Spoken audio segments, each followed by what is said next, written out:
hide and seek maps. I can't wait to see what the community does with this Fortnite creative mode, and I can't wait to play the maps.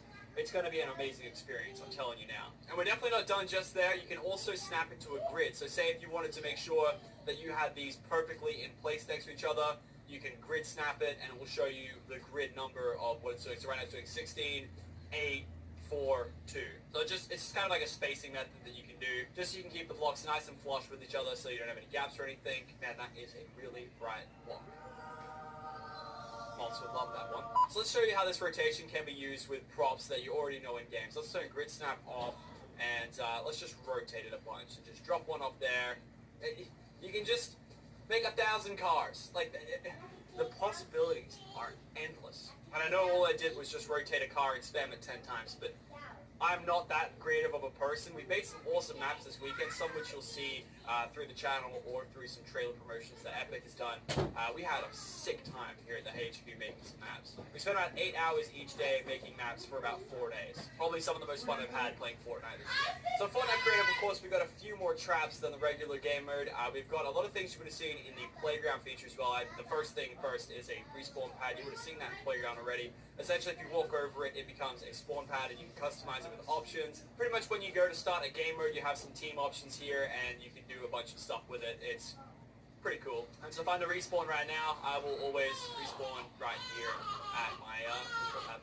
So next up, we got some spawning pads for vehicles. So this is a shopping cart spawn pad, and this is a quad crasher spawn pad. Whenever you destroy them, it will respawn a new part of that tribe.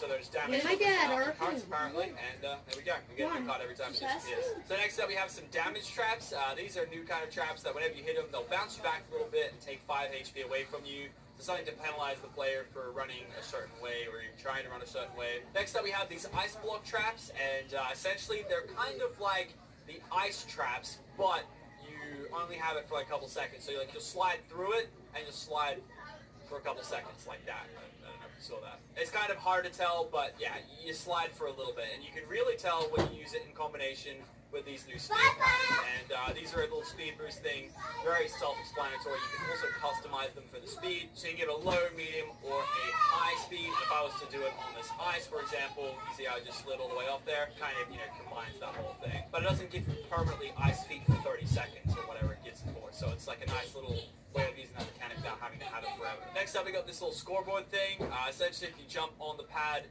you can add a point for one thing. I actually really like this for things like dodgeball, trap ball, stuff like that. You can go on and be like, oh, I got my goal. Okay, cool. Chuck it on. And if memory serves me correct, you press the middle one and deletes the score. You probably don't want to get a big score and then accidentally hit the middle one there. Pretty cool indeed. And then next up, we've got this kind of timer. So you can customize it, of course, and it'll pretty much display a timer and play a sound when the timer is complete. And you go all the way from 20 minutes to 1 minute. So if I put it on for a minute, hit that, it's now going to start the timer. And I don't actually know how loud it is, so we'll keep that running in the back while I explain some more features. So moving back into our inventory, we've got the weapons sheet, and it's pretty much every weapon in the game. It doesn't have everything though, like it doesn't have C4 and a few vaulted items. It doesn't have revolvers. Not to be mistaken with these revolvers, the ones that are actually half decent at the video game. Also, don't worry, there is no drum gun here either. Oh! And that's the noise it makes. So essentially you can go ahead and equip it, or you can add to a chest, which I'll show you in just a second. It'll add to your inventory, and yeah, you can spawn ammo as well on the consumable page. All types of ammo, all types of grenades, all that cool stuff you see on screen. Again, no C4. And then last but not least, we got the chest feature. So like I showed you before, if I go to weapon or consumable, I go add to chest, I hit the chest right here, and I go create chest. It'll put one in game. You can, of course, pick it up, move it around, all that cool stuff, place it wherever you want. You can make it float if you want. All that stuff. Search the chest, and guess what comes out? The item you put in. This is going to make some awesome game modes. What I'd personally love to see from the devs is maybe a way to maybe get that to be a random thing every time, because I think that could inspire some game modes. Lucky block. Anyway, moving on. I've also got the option to create a llama as well, so essentially it's going to spawn a llama, we can open it up, and it's the same thing. It's a chest, but it's a llama, and I think as of right now, currently, oh, you actually can pick up the llama now. You couldn't do that yesterday. And of course, it goes without saying this is in progress. This may not be the final version that actually sees it tomorrow, because this will be like a week old, technically. So, see how we go. Look how many friends I have. I have a lot of friends. If you make your way over to this part of the island, it's essentially just a route to get back to the hub. Also importantly, you've got your escape menu, which has your island settings. So these are things that you can set game modes, teams, time limits, spawn locations, all that stuff. So you can have people spawn from the sky, their team pads, their spawn pads, all that stuff. Free-for-all, deathmatch, free play, game mode options for now, teams, and the time limit that it can go for, up to a 20, a maximum of no time limit, and then 1 minute start. And so I just hit start the minigame, and it's going to reset everyone and put them somewhere in the map, wherever I selected the sky, just mainly so I can show off my code one more time. Don't forget that's code blocky in the item stop. Did I say stop? Because I meant shop. And so because the game mode started, it's cleared my access to play creative, I guess you could say, and I have to wait until the 20 seconds is up. This is when you'd do your game mode, and then when the time's up, it'll reset it, save your world, reset any damage done to your world. Like, for instance, if I was to go ahead, completely destroy these llamas here, these innocent llamas who definitely didn't deserve that, they'll come back in 4 seconds. There we go, because I think it was a deathmatch, so eliminations, deaths, all that kind of stuff. That's my name in the top left. It's like a dev build account. And then it fully resets the island and puts it back to the state before the minigame was started. So for example, a game mode I made the other day was one where we shot the start and we had to try and outrun the platforms that were disappearing, and this allows us to reset, make some cool mechanics, and have like a really cool race.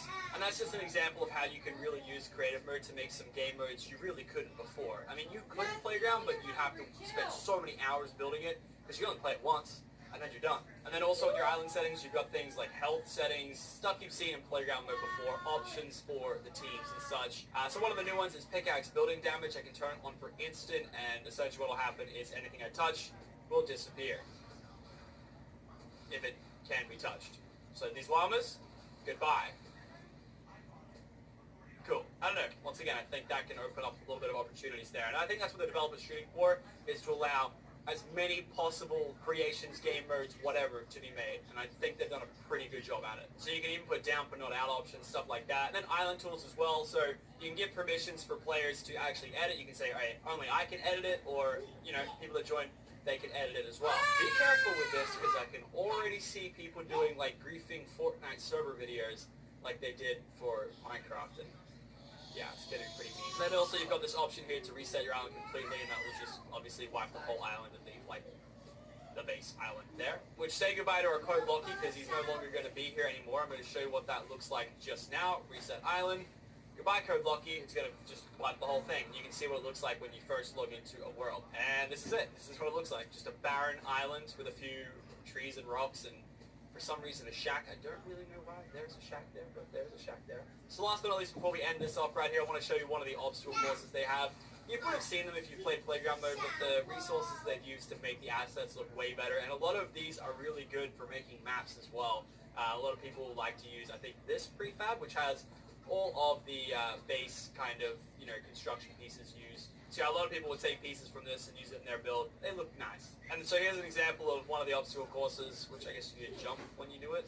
Yeah, you need to jump when you do it, otherwise it doesn't work. Damn. And that's it. Oh. And got it, and done. I'm so good at this game, what can I say? And yeah, ladies and gentlemen, I think that's all we've got time for today. I hope you guys went on to enjoy this demonstration of Fortnite Creative Mode.